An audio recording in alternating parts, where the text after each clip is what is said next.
Ikawalong kabanata.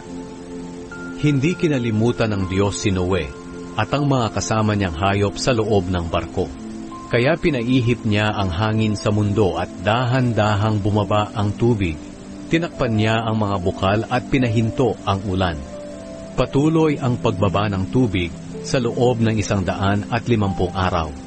At nang 17 araw ng 7 buwan, sumadsad ang barko sa bundok ng Ararat. Patuloy ang pagbaba ng tubig.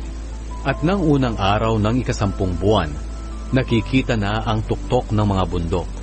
Pagkalipas ng 40 araw mula ng panahon na nakita na ang tuktok ng mga bundok, binuksan ni Noe ang bintana ng barko at pinakawalan ang isang uwak. At ang uwak na ito'y paruot paritong lumilipad hanggang sa patuloy na pagbaba ng tubig. Pinakawalan din ni Noe ang isang kalapati para malaman niya kung bumaba na ang tubig. Pero walang madapuan ang kalapati dahil natatakpan pa rin ng tubig ang buong mundo. Kaya bumalik na lamang ang kalapati kay Noe sa barko. Pinadapo ni Noe ang kalapati sa kamay niya at pinapasok sa barko. Pinalipas muna ni Noe ang 7 araw at muli niyang pinakawalan ang kalapati. Gabi na nang bumalik ang kalapati na may dalang sariwang dahon ng olibo sa kanyang tuka. Kaya nalaman ni Noe na bumaba na ang tubig. Pinalipas muli ni Noe ang 7 araw pa at muli niyang pinakawalan ang kalapati.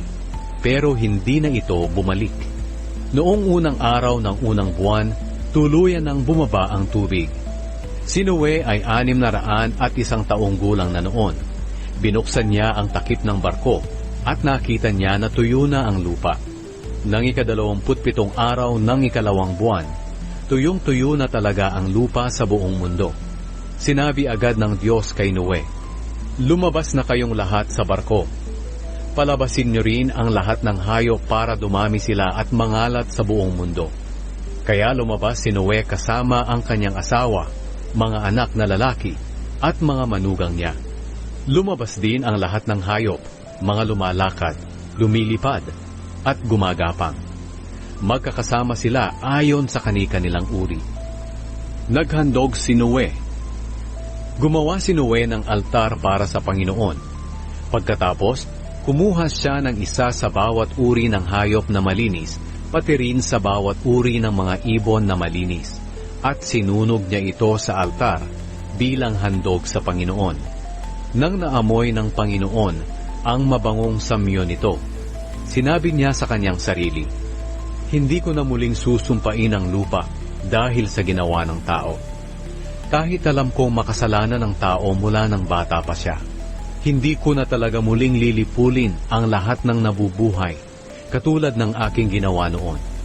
Habang nagpapatuloy ang mundo, may panahon ng pagtatanim at pag-ani.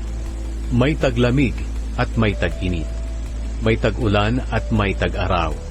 At may araw at may gabi.